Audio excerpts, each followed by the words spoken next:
Count Dooku had always been a man of foresight, a master of politics and warfare. He had seen the faults of the Jedi long before anyone else dared to acknowledge them. When he heard whispers of a boy with unprecedented force potential, a child born of prophecy, he knew the Jedi would fail to guide him properly. Anakin Skywalker was strong, perhaps too strong for the rigid doctrine of the Jedi Order. He needed a different kind of teacher, one who could show him the truth of the galaxy. It was on Coruscant that Dooku first laid eyes on Anakin, a boy barely past childhood, yet already exuding a presence in the Force that was undeniable. He watched as Jedi Masters debated his fate, their fear of his potential outweighing their wisdom. Dooku, however, saw something else. He saw a future where Anakin was not shackled by the Jedi's outdated philosophy, where his power was not restrained but nurtured. The Jedi would never let Anakin become what he was meant to be. They would hold him back, limit his knowledge, and demand obedience. Dooku knew this all too well. He had once been their pawn, just as Anakin would be. But Dooku had freed himself. He had learned the truth. The dark side was not the evil force the Jedi claimed it to be. It was power, raw and unfiltered. It was the key to true balance. If Anakin could be guided early, shaped before the Jedi poisoned his mind with their weakness, he could become something greater than even the Sith had ever imagined. So Dooku watched and waited, calculating his approach. He could not simply take Anakin out yet, but he could plant the seeds of doubt. He could make the boy question the Council, question their judgment, their rules, their hypocrisy. And when the time was right, when Anakin felt the weight of the Jedi's limitations pressing down on him, Dooku would be there, offering him something no Jedi ever would: freedom, power, destiny. Anakin Skywalker had always struggled with the Jedi's teachings on emotions.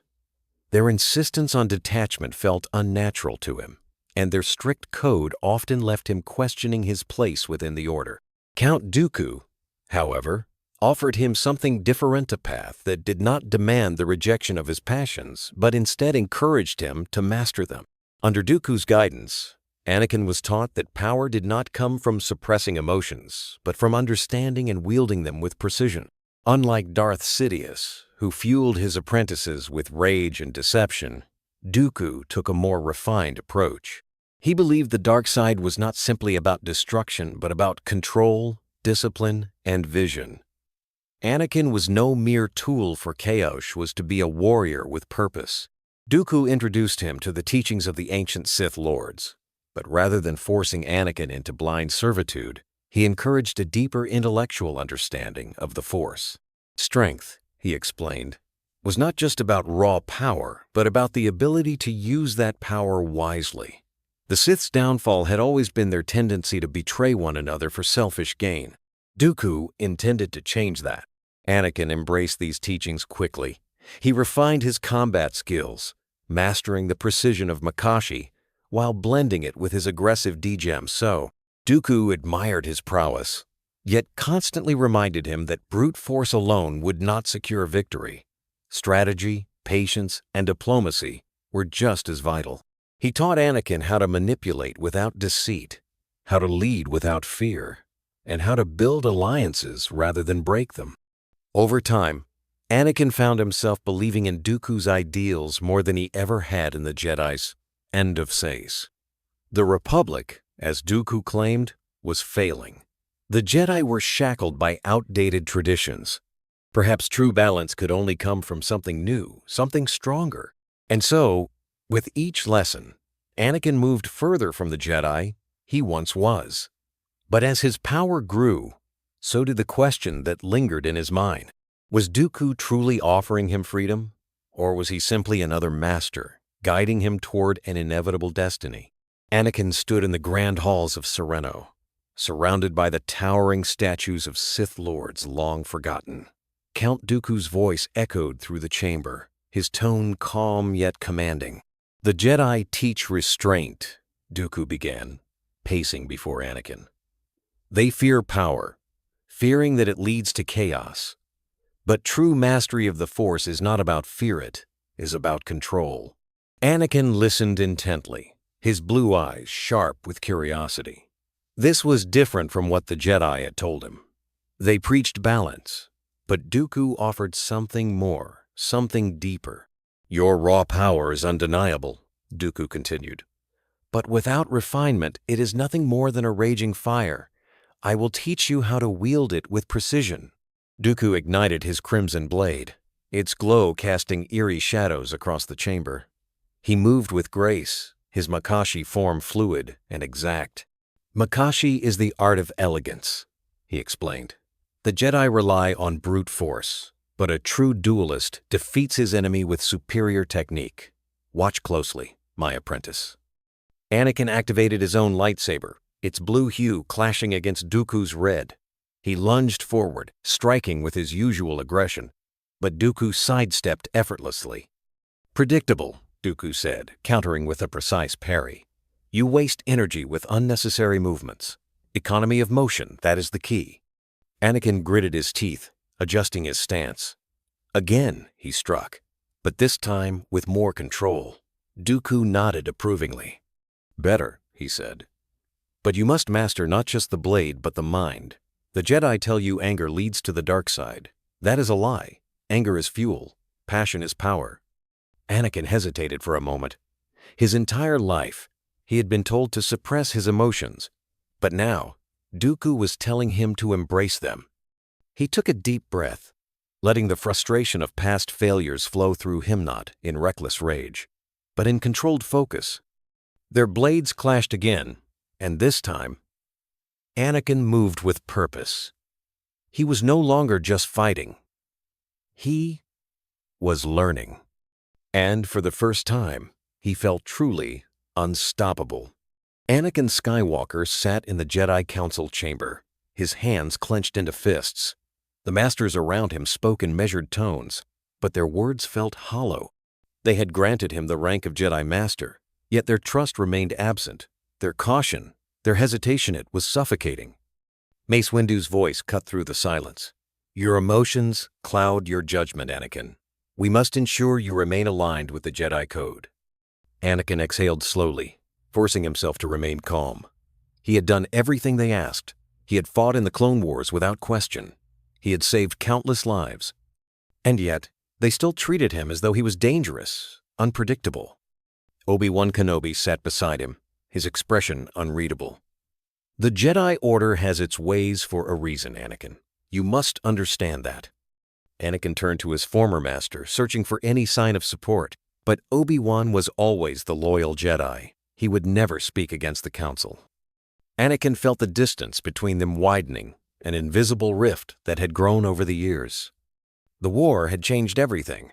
The Republic needed strength, not endless debates.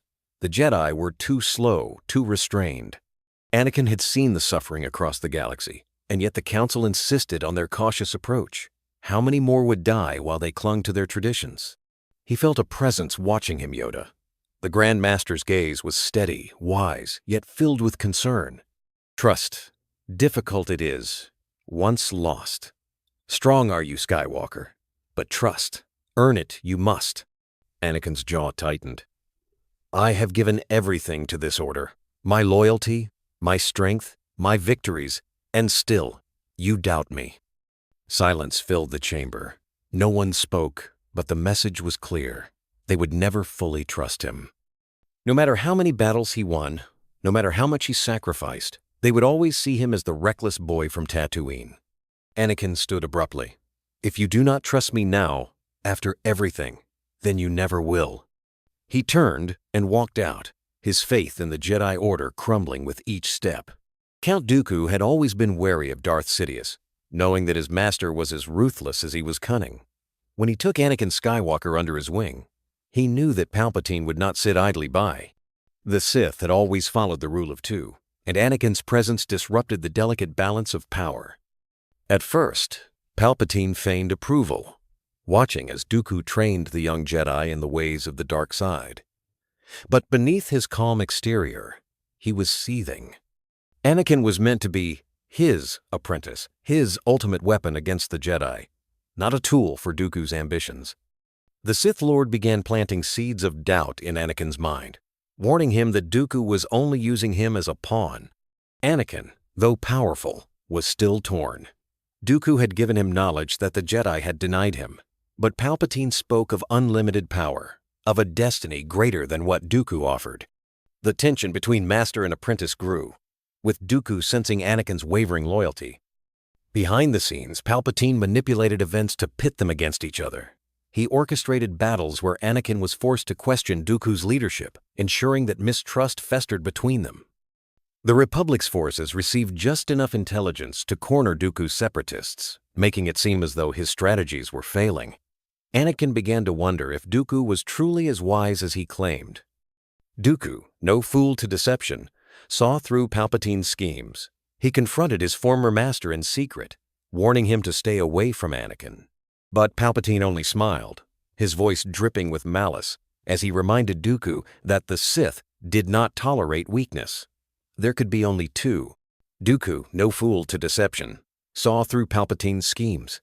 He confronted his former master in secret, warning him to stay away from Anakin. But Palpatine only smiled, his voice dripping with malice as he reminded Dooku that the Sith did not tolerate weakness. There could be only two.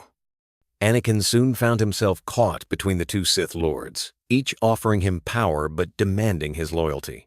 Dooku urged him to stay the course, to rule the galaxy with wisdom.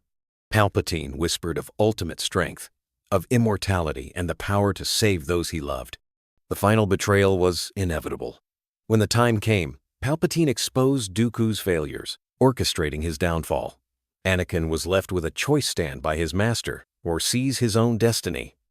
And in that moment, the galaxy held its breath, waiting to see which path the Chosen One would take.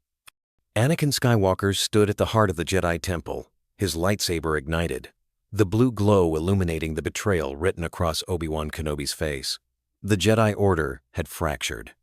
The war between the Republic and the Separatists had already tested the Jedi beyond their limits. But when Anakin was granted the rank of Jedi Master, only to uncover deep corruption within the Council, everything changed. Count Dooku had offered an alternative, a new vision for the Jedi, one free from the blind servitude to the Senate. Anakin listened. Others did too.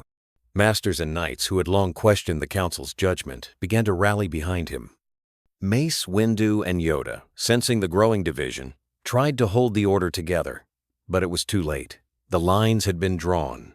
Anakin and his followers, Ahsoka Tano, Quinlan Vos, and several disillusioned Jedi demanded a new Jedi code, one that embraced power rather than suppressing it.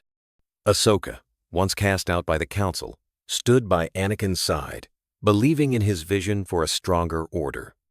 But not all agreed. Obi-Wan Kenobi, unwavering in his loyalty to the Council, begged Anakin to stop before it was too late. "You're tearing the Order apart," Obi-Wan pleaded. "The Order was already broken," Anakin said coldly. "I'm saving what's left." Blades ignited. The Jedi Temple, once a sanctuary of peace, became a battlefield. Masters and Padawans clashed, each believing they were fighting for the true future of the Jedi. Mace Windu led the charge against Anakin's faction, his mastery of Vapad cutting through Anakin's loyalists. But Dooku, ever the strategist, had prepared his apprentices well. His teachings gave Anakin an edge, and with every duel, the old ways crumbled further. The Republic's clone troopers, confused and divided, found themselves caught in the middle, unsure of which Jedi to follow. The galaxy watched in horror as their legendary protectors destroyed each other. Obi-Wan and Anakin finally met on the steps of the Council chamber. Their fight was personal, a duel unlike any other. The fate of the Jedi Order would be decided in fire and betrayal. Anakin stood tall on the battlefield, his yellow eyes glowing with intensity. The sounds of war were all around him, but his focus was fixed on one thing: Obi-Wan Kenobi. Obi-Wan approached cautiously, his expression a mixture of sadness and determination. The bond they had once shared as brothers, as comrades, now seemed like a distant memory. Anakin had walked away from that, embracing the dark path that his new master, Count Dooku, had set before him. "You don't have to do this, Anakin." Obi-Wan's voice cracked as he spoke. His heart ached for the young man who had once been like a son to him. "The Jedi are not your enemies. You don't have to follow Dooku. Anakin's gaze hardened. You still don't understand, Obi-Wan. The Jedi are weak, and they stand in the way of true power. Dooku showed me the truth. The Republic is corrupt, and the Jedi are blind to it. Obi-Wan shook his head, trying to reach the young man he had trained. Anakin, the dark side won't bring you peace. It will only destroy you. I know you, and I know there's still good in you. Anakin's anger flared. You don't know anything about me anymore. I'm not the boy you trained. I've seen what the Jedi are capable of. They let my mother die. They forced me into their mold. Dooku, he gave me a way out. With those words, Anakin ignited his lightsaber. The blue blade hummed to life, casting an eerie glow on his face. Obi-Wan hesitated for a moment before igniting his own saber, its green blade a symbol of the Jedi's resolve. The two former friends clashed in a flurry of lightsaber strikes, each one testing the other's skill. Anakin fought with a fury that Obi-Wan had never seen before. Each strike was more powerful, more aggressive. His movements were a dance of chaos and precision. Obi-Wan parried, his movements slower, more calculated, trying to find an opening. Anakin, please! I don't want to fight you!